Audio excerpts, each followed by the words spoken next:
Quando eu era pequena, e eu aprendi a andar de bicicleta aos 12 anos. Graças a meu pai, porque senão eu não teria aprendido. Ele convenceu a minha mãe de que ia dar certo, que ia ser seguro. Então ele me incentivou, ia comprar minha bicicleta, me insistia para que eu andasse. Ele achava que era importante, né? Eu ter algum equilíbrio, nem que fosse em cima da bicicleta. E graças à minha mãe, eu não me tornei irreconhecível, né? Porque só o meu joelho que assim ficou meio problemática, né, mãe?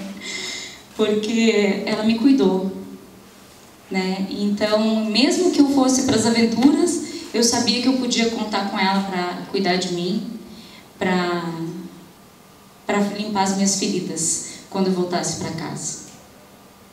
E hoje eu carrego dentro de mim essas duas forças, a força do meu pai e a força da minha mãe, e que dentro de mim se torna a força do feminino e do masculino, que é justamente a força que me faz andar na vida, que é a força que me faz ter desejo de ir para a aventura, para o inesperado, e ao mesmo tempo saber que existe a preocupação com cuidado, a preocupação com carinho. A energia do masculino, ela é uma energia poderosa. Ela é uma energia de expansão, uma energia de criação, uma energia de coragem e força. E ela é extremamente importante para a gente iniciar as coisas na vida. Ela é extremamente importante para a gente fazer as coisas acontecerem. É aquele impulso que te joga lá para frente. E a energia do feminino, ela te faz ter consciência sobre o teu movimento. Ela te faz ter consciência sobre o que é impacto daquela atuação. Ela é a energia do cuidado. Ela é a energia que tem um olhar sistêmico sobre a vida. É a energia que sabe nutrir. Então, a pergunta que eu faço é: por que nós empreendemos, nós criamos projetos sem integrar essas duas forças dentro de nós? Nós fizemos isso durante muitos e muitos anos. A Revolução Industrial, que foi uma energia de expansão tão importante para que a gente chegasse onde a gente está hoje, a nível de construção, a nível de evolução, toda essa questão do consumo, toda essa questão do capitalismo, a gente expandiu muito com a energia nessa época, nessa era industrial. E isso foi um grande movimento de energia masculina. Foi um grande movimento que foi importante para a criação das cidades e de toda a civilização que a gente tem hoje. Só que, quando nós fizemos isso desconectado da energia feminina, o que a gente começa a perceber é uma evolução absurda, mas a gente chega ao ponto de colocar, em nome dessa evolução, em nome dessa produção desmedida, a gente chega ao ponto de colocar veneno na nossa própria comida para produzir mais. A gente chega ao ponto de simplesmente começar a criar remédios por causa desse veneno que a gente coloca na nossa comida. A energia do cuidar, a energia feminina, ficou completamente esquecida durante esse período de evolução. Mas como a energia feminina é uma energia muito forte, ela não pode ficar simplesmente olhando para isso tudo. Ela precisou fazer algo. Mas ela fez algo de forma também separada da energia masculina. E criou o que a gente chama hoje de assistencialismo. Que é um monte de pessoas desempoderadas, que não acreditam que são capazes de dar conta da própria vida. Que não acreditam que são capazes de se manter sem a assistência de alguma instituição. É um cuidado, mas é um cuidado extremo, que não empodera, que não traz a força da energia masculina. Então, a gente precisou criar ONGs para cuidar das baleias, porque a indústria poluiu os mares. A gente precisou criar instituições para cuidar do câncer, porque a gente estava poluindo os alimentos, a gente estava intoxicando os nossos alimentos. Então, aonde realmente isso vai parar? Se a gente não se conscientizar da importância de integrar esse feminino e esse masculino. Então, nós criamos um mundo, na verdade, de bárbaros e coitadinhos. Pessoas desintegradas, que não sabem como evoluir. E o auge dessa decepção que eu observo são hoje os grandes movimentos dos jovens. Porque na década passada os jovens todos queriam ter uma banda, né? E hoje eles querem ter o quê? Uma startup. Acho que jovens têm alguma coisa com garagens, né? Esse negócio de banda, startup, né? Porque a gente vê todo mundo querendo empreender. Só que 99,9% das startups fracassam. E a gente está seguindo todo mundo o mesmo modelo. São os mesmos formatos, as mesmas ferramentas, os mesmos livros que a gente está lendo. E a gente vem seguindo esses modelos. Mas é um modelo de exclusão, onde poucos escolhidos vão ser o cavalo campeão. E esse cavalo campeão está a serviço de quem?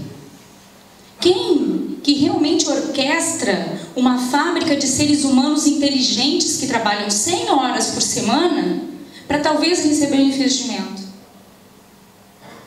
É a pergunta que eu faço. Até onde nós vamos chegar com esse movimento?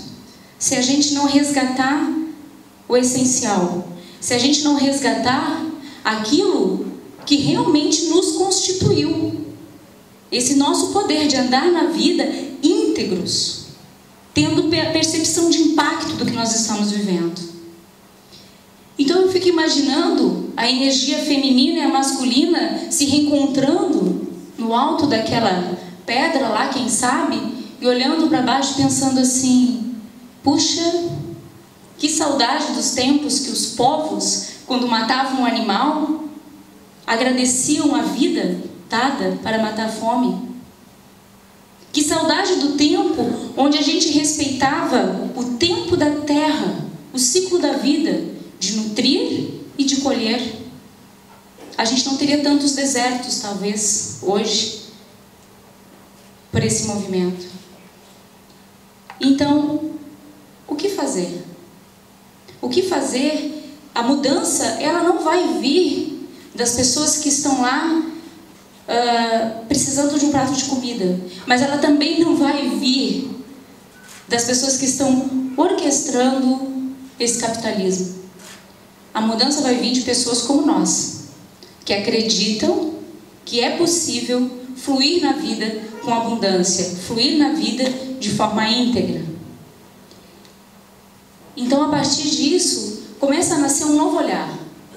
Um olhar do empreendedorismo sistêmico, que a gente tem falado. Mas o que é essa coisa de empreendedorismo sistêmico? O que é sistêmico? Sistêmico é quando a gente para de simplesmente fatiar tudo e transformar tudo em pequenas caixinhas e querer fazer um olhar apenas de uma polaridade, mas quando a gente integra tudo isso, quando a gente simplesmente vai empreender primeiro conectado com a nossa essência, olhando para aquilo que a gente tem de valor, integrando os poderes femininos e masculinos dos nossos pais, das nossas mães, que nos ensinaram a ir para a vida e nos ensinaram a cuidar. Esse ser humano íntegro começa a olhar para o mundo. E esse olhar para o mundo, ele é fluido, porque ele é empoderado, ele é forte. E daí a gente começa a não mais ter necessidade de seguir os modelos que a velha era industrial nos colocou. Que na verdade a gente só está trocando de modelos. A gente ainda não consegue criar modelos próprios, porque a gente termina saindo de uma caixinha para entrar na outra.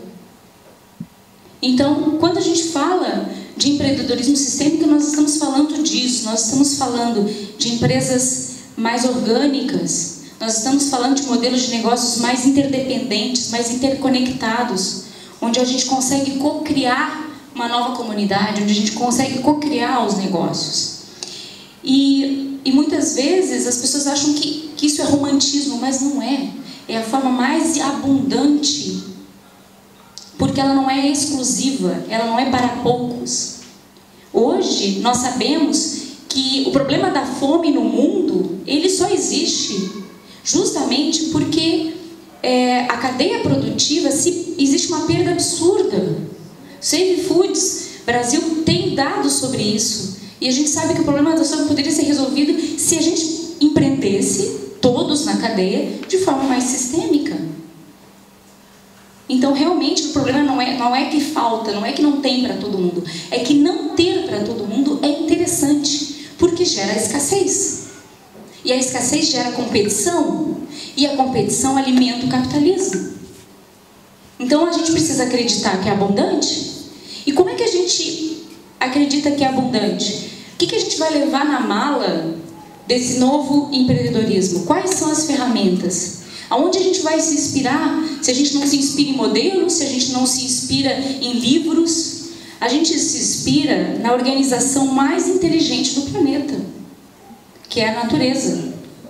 Vocês já viram uma floresta organizada no sentido assim, aqui galera da sequoia só nessa região, borboletinhas, abelhas, galera, ó, seguinte, uma não vai para o lugar da outra. Vocês já viram isso?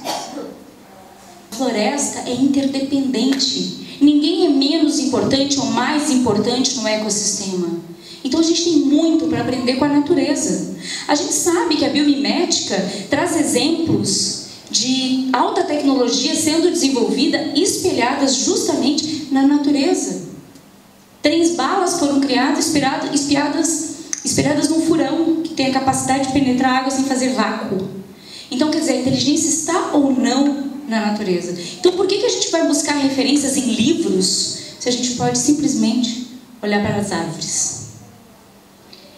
E quando a gente faz isso, a gente traz um olhar muito simples, uma referência muito simples para a gente começar a andar nesse movimento. Primeiro de tudo é eu comigo, quem eu sou, como estou, para onde vou. Depois a minha relação eu com o outro. E quando eu olho para o outro e me preocupo com a relação, eu olho eu, você, para o mundo. E a gente cocria uma nova história, uma nova comunidade mais íntegra, mais interdependente, mais conectada. Obrigada, gente.